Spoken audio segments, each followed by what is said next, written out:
Hello again, I'm Sam B. Hansen. Today's video is an introduction to fugue, which is a style of composition based on a single theme called the subject.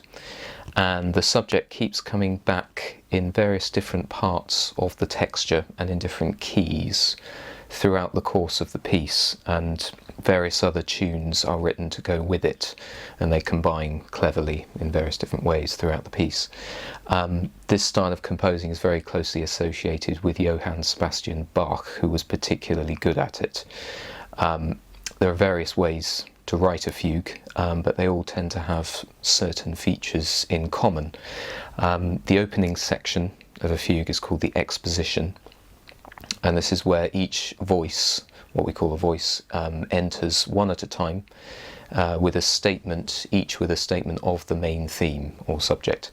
A voice in this case meaning a single melodic line that could be played on an instrument that is only capable of playing one note at a time, such as a woodwind or brass instrument, or a singer, which is where we get the name voice in this case, in this context.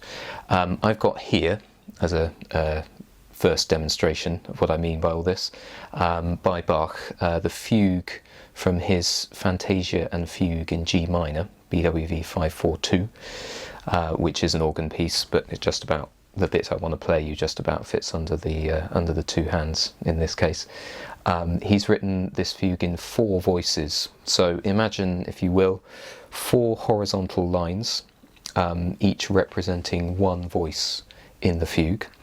At the very beginning, the first voice enters with the main theme, the subject, in the home key, what we call the tonic. So in this case we're in G minor. Sounds like this. And the tonic, the first note of the scale, is simply G.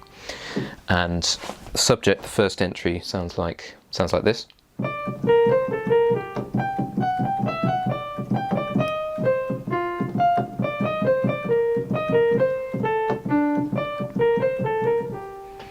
That's the subject, the tune, the theme on which the entire piece is based. And after this, a second voice enters with the main theme again, but in a different key. And namely, this is the key based on the 5th note of the scale, which we call the dominant. The dominant is just the fancy name, the technical name for the 5th note of the scale. And in this case, we're in G minor. The first note was G. The 5th note is D. So the second voice presents the main theme in D minor, the dominant, as we call it. And whilst it's doing that, the first voice continues with a different theme, a different tune, called the counter subject, which is designed to contrast with the original theme, the subject. The second voice, its theme is now called the answer, because it's answering the subject in a new key, and that sounds like this. So you'll hear the original theme at the bottom.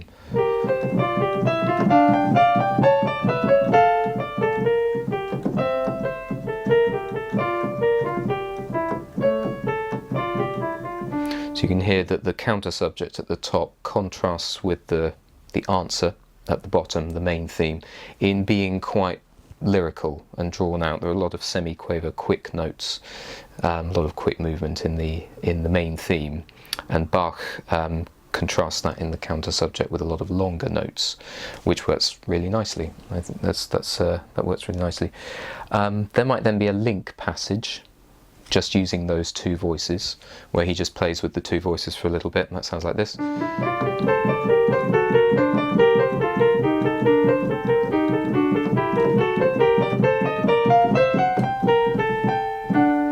Here there a third voice has entered at the bottom with that note there, and the third voice is about to present the main theme again, this time in the original key, once again the tonic, so it gets called the subject again.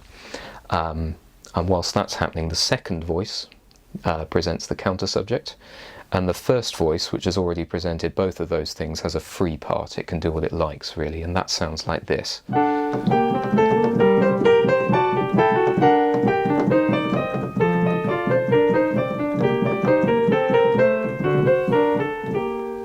And this method of entering one voice at a time continues until all the voices that the composer has chosen to use have entered.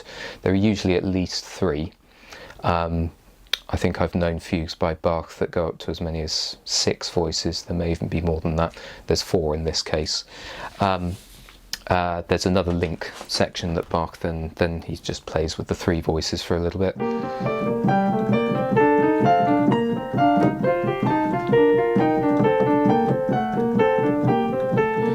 Until the 4th, and in this case final, voice enters, and that sounds like this.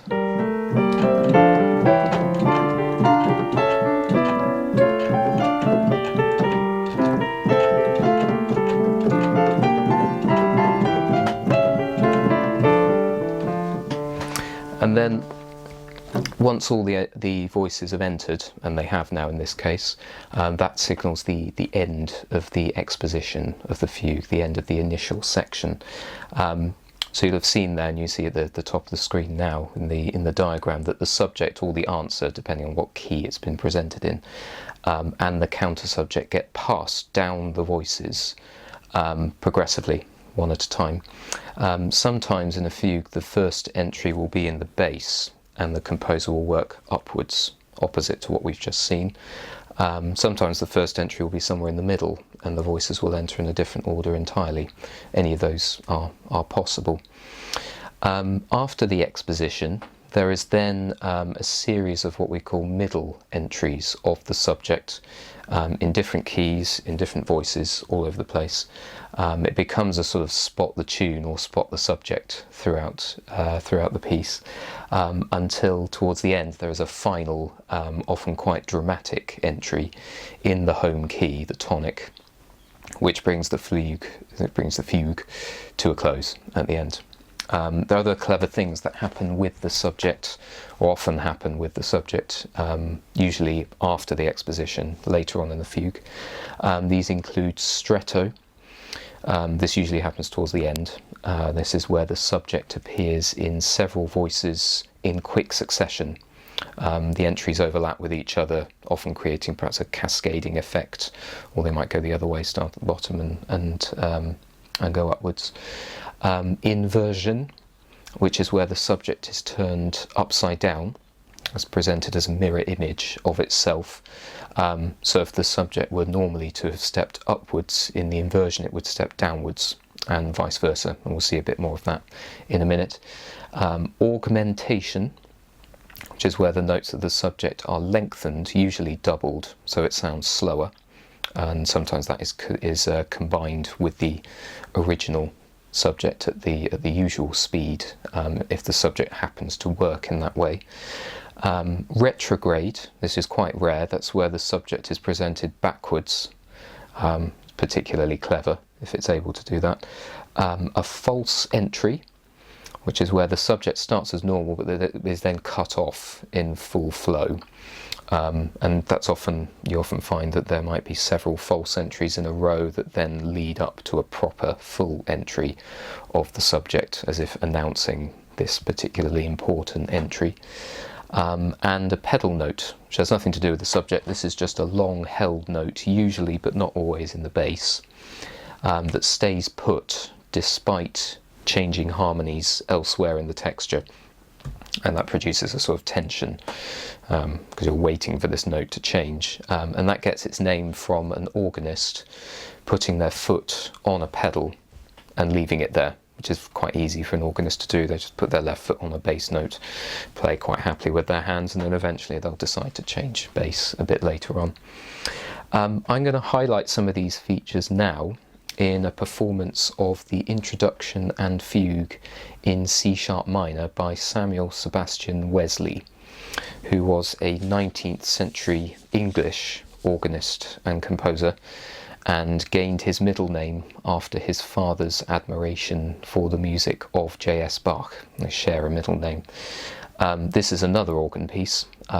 Given the current lockdown situation, I thought it was better to do a home recording of this piece today, similar to what I did with the Elgar in video 23, where I multi-tracked myself. I'm going to do something very similar today. So you'll see me playing what are the actual hand parts on the right of the screen, and the pedal part when it's there, when the pedals are playing on the left of the screen. The subject of the Wesley of this piece sounds like this.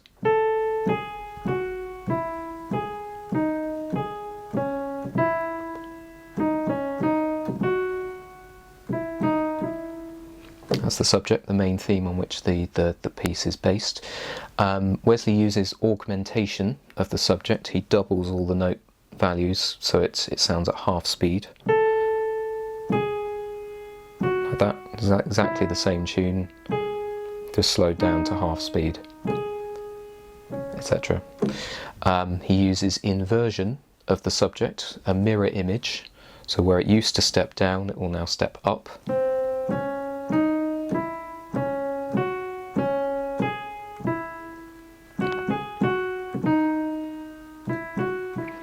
If I play the original subject at the same time, you can probably hear that a bit more clearly.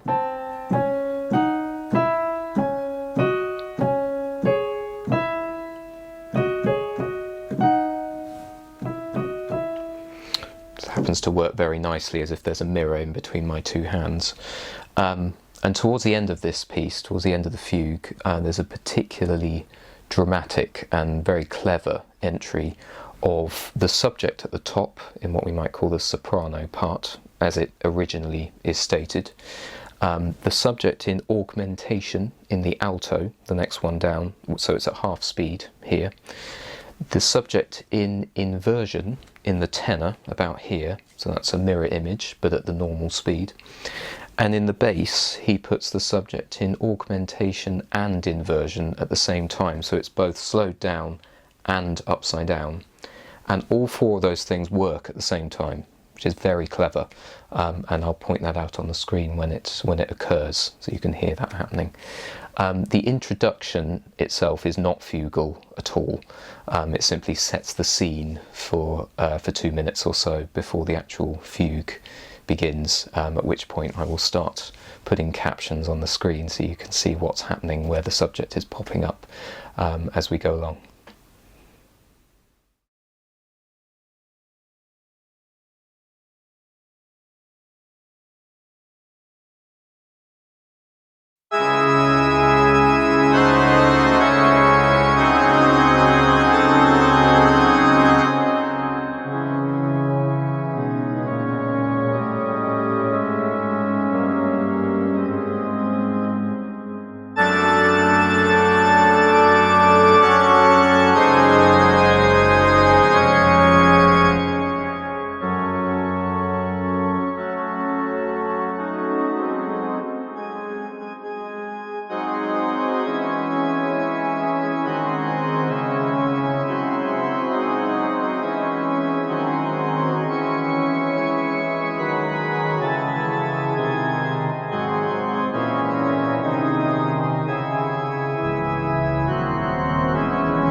Thanks very much for watching today. Hope you've enjoyed that. In the next video, which will be in 2 weeks' time, on Friday the 5th of February 2021, I'll be joined virtually by my partner, Riona Sachs, once again, and our friends Sarah and Rachel Miller in a performance of my own Mass for Four Altos. I'll explain more about what that's about in 2 weeks' time. 2 weeks after that, on Friday the 19th of February, I'll be playing 2 piano pieces by Chopin, namely the Fantasia Impromptu in C-sharp minor and the Raindrop Prelude in D-flat major. So I hope to see you for those if you're able to make it. That'd be great. But that's it for today. Thanks again and see you next time.